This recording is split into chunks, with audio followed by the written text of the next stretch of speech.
Asus mungkin udah lama bermain di pasar laptop gaming, kreator, dan casual kelas atas, sampai lupa masih ada pasar laptop harga 10 juta ke bawah nih. Langsung deh dihajar sama laptop harga 6 jutaan kelasan VivoBook. VivoBook ya, bukan cuma laptop Asus terus kasih kode nama laptopnya gitu. Dan ini adalah laptopnya yang udah gue pegang, yaitu Asus VivoBook Go 14. Dengan SKU E1404FA, Asus kayaknya pede bisa ambil hati user di kelasan harga segini. Dan ya, dari segi desain dan performa yang ditawarkan cukup make sense sih pas gue datang ke acara pengenalan laptop ini. Karena gue pernah cobain laptop sekelasnya dan Asus pun bisa bermain baik buat di kelasan sekarang. Ya, dari desainnya aja, ini style VivoBook yang biasanya itu ada di kelasan 10 jutaan atau bahkan lebih. Dengan sisi cover displaynya ini pun nggak kelihatan jadul. Dibuat badge VivoBook tapi sayangnya terlalu banyak slogan. Harusnya sih Asus VivoBook aja udah cukup. Buat warna Asus tawarin 3 pilihan. Ada yang standar mixed black sama color cool silver, atau mau yang beda kayak green grey yang kita pegang sekarang ini. Warnanya silver agak keiju-hijauan gitu dan masih aman, nggak ngejreng warnanya. Dan warnanya pun ini hampir full seluruh bodinya. Cuma bagian bezelnya aja yang tetap hitam karena itu hal yang sangat wajib dari segi looks. Akan aneh kalau misalkan warnanya itu beda dari sama layar ketika layarnya mati. Sedangkan segi build quality, dia ini campuran metal dengan plastik ABS ya, masih sesuai harganya, tapi bagus, udah dapat spesifikasi mil STD810H, terus nggak kerasa flexing di bagian keyboard ataupun panelnya, cuma ya masih belum bisa dibuka dengan satu tangan aja nih hinge-nya. Tapi lebihnya ini lu bisa buka hinge itu hingga 180 derajat cuy. Dimensi dia punya ketebalan cuma di 1,8 cm aja. Tergolong tipis dan bobotnya pun di kisaran 1,3 kg doang. Masuk tas masih oke, nggak bikin berat, chargernya pun juga kecil juga, tapi dia punya masih belum pakai USB-C ya. Area keyboardnya pun juga standar Asus yang minimalis, namun tetap diberikan desain Asus ErgoSense untuk kenyamanan ngetiknya. Jadi nggak kerasa lu pakai laptop murahan, tapi ya lu lebih nyaman karena dengan dari desain keycapsnya dan juga typing feel-nya itu jadi nggak kerasa kopongan. Oke lah ini. Plus tambahan aksen VivoBook di bagian enter ya walaupun nggak penting tapi berasa lah, bukan keyboard biasa-biasa aja. Backlightnya ada, arrow-nya ada kecil juga, terus juga touchpad juga standar ukurannya karena areanya itu nggak luas, tapi dapat fingerprint scanner buat kalian login cepat via Windows Hello. Buat port di sisi kiri ada USB-A Gen 2 dan juga ada LED indikator. Sisi kanannya ada DC port USB-A dan USB-C 3.2 Gen 1, HDMI 1.4 dan audio jack combo. Oke lah, untuk sebuah laptop tipis nggak terlalu pelit, masih ada 3 colokan USB. Sama untuk upgradability-nya, sayang untuk RAM dia ini masih di solder ya. Jadi jumlah RAM perlu dikonsider saat kalian membeli laptop ini. Nanti gue bantu jelasin, oke? Tapi untuk storage tenang aja, ini masih upgradable, masih bisa ganti ya apabila bawaannya itu kurang. Serta untuk airflow-nya sendiri dia punya di satu kipas dengan buah intake-nya di sisi bawah dan juga exhaust-nya di belakang hinge-nya. Dan Asus menempatkan itu di sisi kiri keyboard-nya, jadi untuk area ngetik sisi kiri akan aman apabila suhu laptop sudah di angka yang tinggi. Jadi sih untuk desainnya sendiri, untuk di harganya ini udah bagus banget, bukan jadi kayak underrated ataupun selebay gitulah maksud gua, tapi Asus bisa gitu, gak ngasih sebuah sel laptop ya di bawah harga 10 juta yang dari tahun-tahun itu ya bentuknya gitu-gitu doang. Ya ini lebih fresh lah, jadi nggak ketara harga laptop ini tuh di bawah 10 juta. Lu pada setuju nggak? Nah, penasaran nggak sih di bawah 10 juta ini berapa? Ya yaudah, kita spill aja ya sebelum lu cari sendiri harganya. Jadi si Asus VivoBook Go 14 ini terdapat 3 pilihan SKU cuy. Dari yang paling tingginya yang menggunakan AMD Ryzen 5 7520U, RAM 16GB dan SSD 512GB itu di harga 9.599.000. Ya di bawah sedikit nih dari 10 jutanya. Ya itu baru yang pertama. Dan yang satunya lagi yang kita gunain ini adalah Ryzen 3 7320U, RAM 8GB, 256GB SSD itu di harga 6.299.000. Dan 6.599.000 itu untuk SSD yang 512GB-nya. Murah nggak tuh? Standar spek laptop di harganya nggak tuh? Ya, kalau waktu itu gue bahas si kompetitor laptop ini, ya Asus udah di kelas di harga yang sama juga, jadi nggak ada masalah. Dan tentunya biar kalian nggak penasaran secepat apa spek paling bawahnya, ya ini harga 6 jutaan, ini udah pakai Ryzen 3 7320U, CPU Ryzen Gen tahun ini yang konfigurasinya 4 core 8 thread dengan boostnya tuh up to 4,1 GHz. Dan GPU-nya juga udah ada yaitu Radeon 610M, RAM 8GB DDR4 onboard ya, SSD-nya 256GB, NVMe PCIe Gen 3 punya ya, dan termasuk Windows 11 Home juga, jadi nggak perlu beli lagi.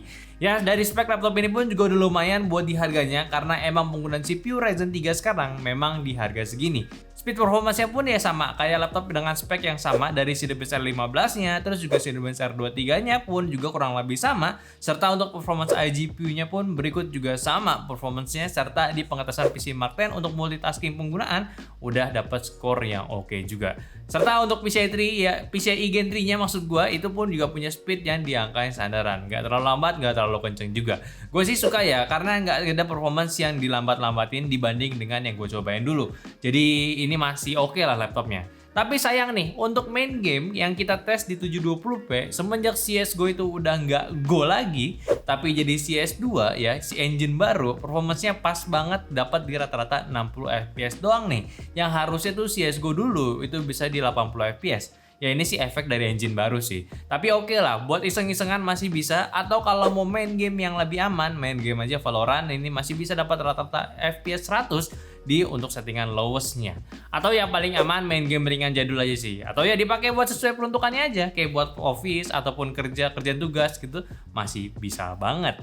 Oh ya, soal display, agak kelupaan gue bahasnya tadi ya, sesuai namanya VivoBook Go 14 ini punya ukuran layar di 14 inci. Resolusi Full HD dengan panel LCD ya, viewing angle itu standaran aja, nggak luas. Terus pencahayaannya di 220 nits serta akurasi warnanya pun di 45% NTIC atau sekitaran di 65% sRGB cuy. Setidaknya panelnya udah anti glare dan juga screen to body ratio-nya itu di 83%. Dipakai lama juga masih aman karena udah punya sertifikasi flicker free dan juga low blue light dari TUV Rainland. Webcamnya 720p dengan privacy shield jadi bisa ditutup secara manual biar lebih aman. Kalau kalian penasaran juga kalau laptop ini mau dipakai kerja apalagi pakai dibuat video conference doang, di laptop ini pun juga udah punya fitur-fiturnya dari conference-nya pun conference call bisa atur untuk penangkapan mic-nya dari diri sendiri ataupun multi person yang lagi ngobrol bareng bisa, serta ada AI noise cancelling untuk mic-nya jadi biar lebih crispy suaranya. Webcamnya pun juga punya Asus 3D noise reduction jadi gambar webcamnya jadi lebih jelas cuy.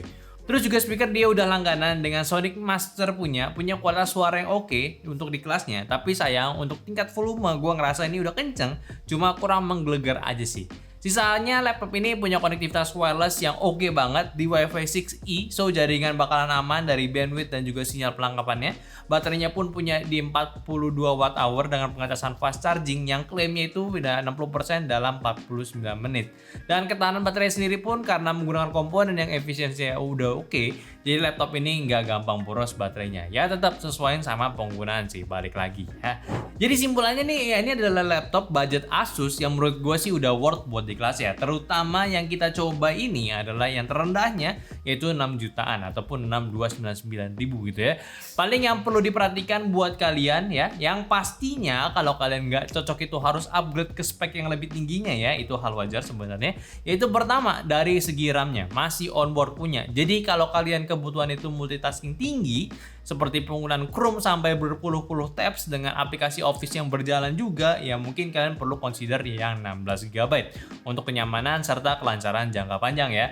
Plus dapat CPU yang lebih bagus juga karena si VivoBook ini punya Ryzen 5-nya cuy. Terus apabila concern kalian itu adalah layar nomor 1 karena kalian itu suka nonton movie maraton ataupun anime terus, ya laptop ini sih sebenarnya nggak apa-apa juga. Tapi kalau mau yang enak, Asus pun juga ada seri OLED-nya dengan harga startnya itu di sekitaran 7 jutaan juga, nggak mahal. Namanya VivoBook juga cuy.